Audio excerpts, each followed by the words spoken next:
श्री शिवाय नमस्तुभयम। दोस्तों, जैसा कि आप सभी लोग जानते हैं कि 2 नवंबर 2025 यानी रविवार को पड़ रही है कार्तिक मास की देवउठनी एकादशी व्रत और तुलसी विवाह। और दोस्तों, यह वह तिथि है जो कार्तिक मास में पड़ने वाली सबसे बड़ी तिथि है, क्योंकि यह रविवार के दिन पड़ रही है। और जब दो तिथियों का संगम एक ही दिन हो जाए, यानी कि देवउठनी एकादशी और तुलसी विवाह व्रत, तो इसका बहुत ही बड़ा और विशेष महत्व हो जाता है। पूज्य गुरु जी ने कहा है कि अगर कभी भी मौका लग जाए और कार्तिक महीने की देवउठनी एकादशी व्रत रविवार को पड़ जाए तो आप लोगों को 3 दीपक वाला उपाय तो अवश्य ही करना चाहिए। इन दोनों का संयोग बहुत ही कम आता है। इसी के साथ में गुरुजी ने अपनी शिव पुराण कथा में बताया है कि इस दिन आपको एक 3 दीपक वाला उपाय तो आपको अवश्य ही करना चाहिए, क्योंकि ऐसा दिन पूरे साल में सिर्फ एक ही बार आता है। और दोस्तों, आप सभी लोग जानते हो कि रविवार एकादशी तिथि का अगर सबसे बड़ा कोई उपाय है तो वह 3 दीपक वाला है। तो दोस्तों, रविवार एकादशी तिथि के दिन आप लोगों को इस 3 दीपक वाला उपाय को जरूर करना है। बहुत सारे लोग होंगे जिन लोगों ने इस उपाय को ना किया हो, मतलब पूरा साल निकल गया, उन्होंने किसी भी दिन इस 3 दीपक वाला उपाय को ना किया हो। पर दोस्तों, आपके पास एक आखिरी मौका बचा हुआ है, जो कि 2 नवंबर रविवार एकादशी तिथि के दिन है। इस दिन आप लोगों को इस वाले उपाय को जरूर कर लेना। भले ही आपने पूरे महीने भर इस उपाय को ना किया हो, पर अगर आपने इस कार्तिक महीने के रविवार एकादशी तिथि के दिन अगर इस वाले उपाय को कर लिया तो आपको इस उपाय को करने का वह फल मिलेगा जिसकी आपने कभी कल्पना भी नहीं करी होगी। इसीलिए आप लोग इस वाले उपाय को एक बार जरूर कर लेना है, ताकि आप लोगों के हाथ से ये मौका ना जा सके और आपको इस उपाय को करने का फल मिल सके। दोस्तों, ये उपाय पंडित जी अपनी अभी की ही श्री शिव महापुराण की कथा में बताया है जी। इस उपाय को आज हम आपको बहुत अच्छे से समझाने वाले हैं। इस वीडियो को देखने के बाद इस उपाय को समझने के लिए आपको कोई और वीडियो को देखने की जरूरत नहीं पड़ेगी। तो चलिए दोस्तों, उपाय को शुरू करते हैं। देखिए, ये कार्तिक महीने के रविवार एकादशी तिथि के दिन ये इतना खास होता है, इतना महत्वपूर्ण होता है। देखा गया है कभी कभी बड़े बड़े पूजा पाठ अनुष्ठान जो मनोकामना पूर्ण नहीं होते, वो कार्तिक महीने की रविवार एकादशी तिथि के दिन एक छोटे से उपाय करने से ही आपकी मनोकामना पूर्ण हो जाती है। और बहुत सारे लोगों ने इस उपाय को किया भी है और उनको इस उपाय को करने का फल भी जरूर मिला है। अगर आप लोग भी इस उपाय को करना चाहते हैं तो आप इस उपाय को पहले अच्छे से समझ लेना, सुन लेना, उसके बाद करना। आपको इस उपाय का फल जरूर मिलेगा। और इस उपाय कर लेने से आपके घर में चाहे किसी भी प्रकार की दुख और समस्या क्यों ना चल रही हो, आपको उसका कारण भी नहीं पता है कि भाई ये समस्या किस कारण से चल रही है, उसका कुछ भी कारण हो सकता है, जैसे पितृदोष हो सकता है या किसी भी तरह का मंगल दोष भी हो सकता है।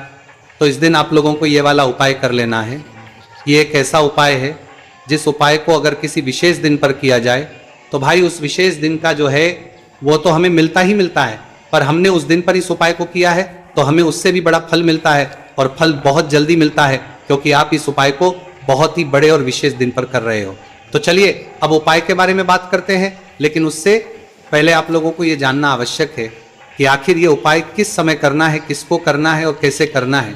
तो चलिए हम आगे आपको वीडियो में एक एक करके बता देते हैं। लेकिन उससे पहले अगर आप लोग हमारे चैनल पर पहली बार आए हैं या फिर मेरी आज पहली बार सुन ले रहे हैं तो हमारे चैनल को सब्सक्राइब जरूर कर लेना, और इस वीडियो को लाइक करके कमेंट बॉक्स में श्री शिवाय नमस्तुभयम ओम नमः शिवाय जरूर टाइप कर देना।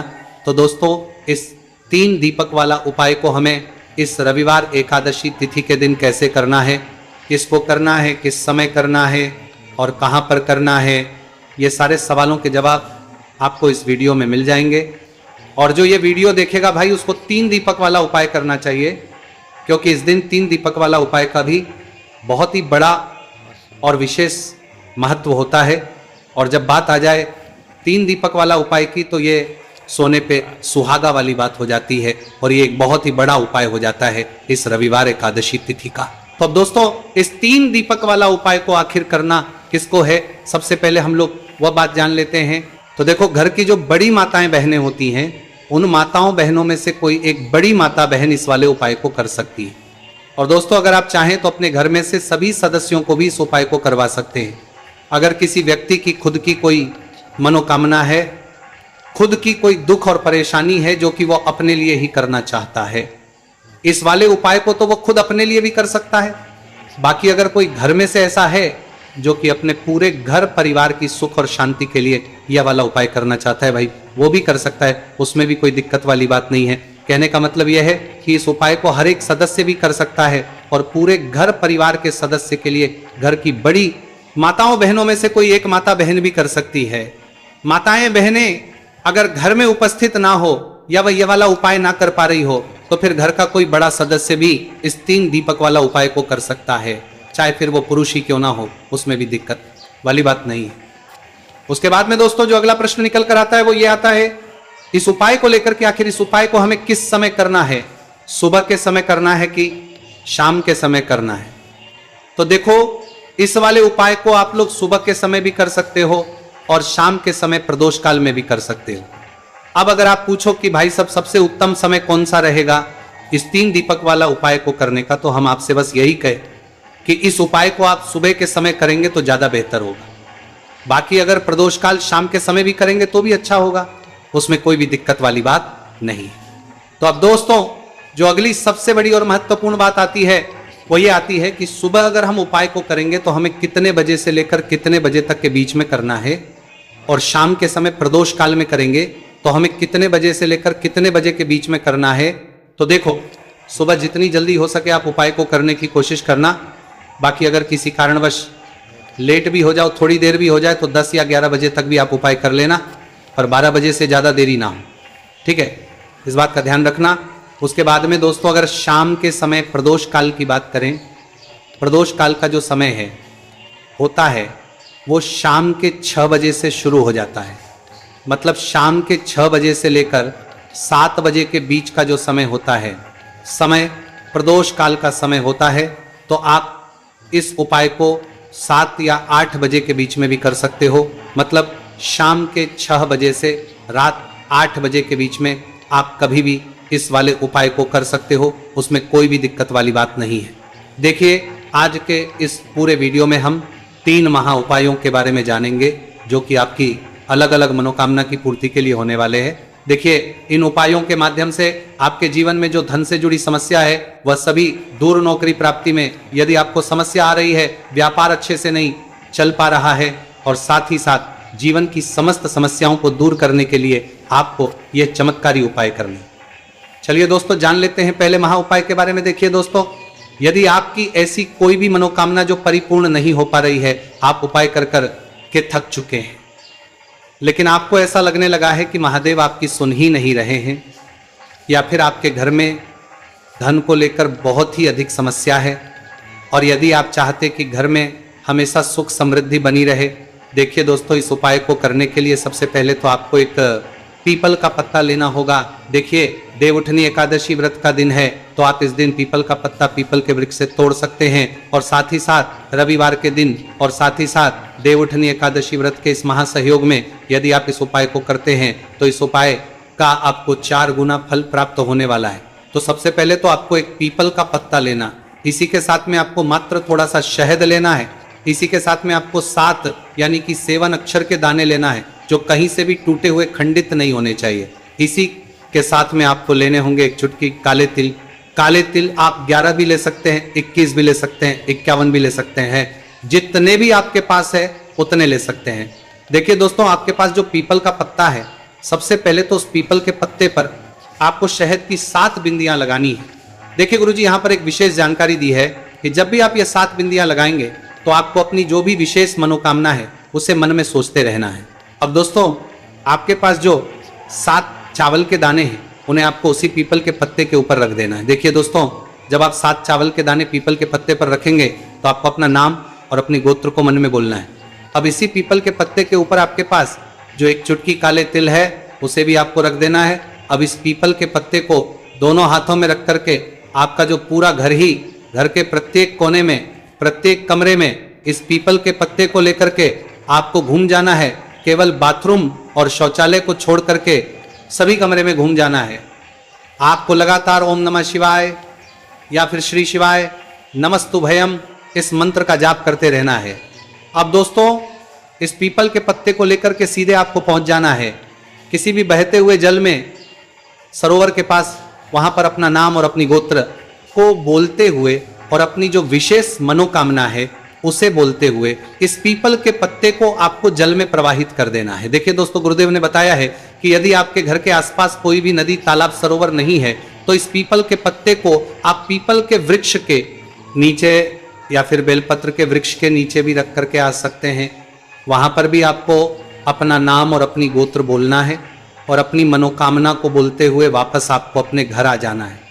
गुरुजी ने बताया है कि जो भी व्यक्ति 2 नवंबर कार्तिक मास की रविवार एकादशी तिथि पर इस उपाय को कर लेता है, उसकी सारी कामनाएं स्वयं हमारे महादेव परिपूर्ण करते हैं।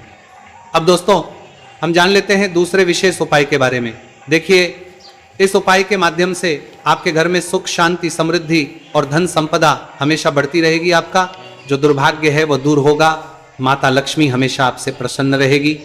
देखिए, इस उपाय के लिए आपको 3 दीपक लेने हैं। देखिए, पहला जो दीपक है वह आपको गोल बाती वाला दीपक लेना है और इस दीपक के अंदर आपको गौ माता का शुद्ध देसी घी डालना है। और जो अन्य 2 दीपक हैं वह आपको लंबी बाती के तैयार करने हैं और इन दोनों दीपक के अंदर भी आपको गौ माता का शुद्ध घी प्रयोग करना है।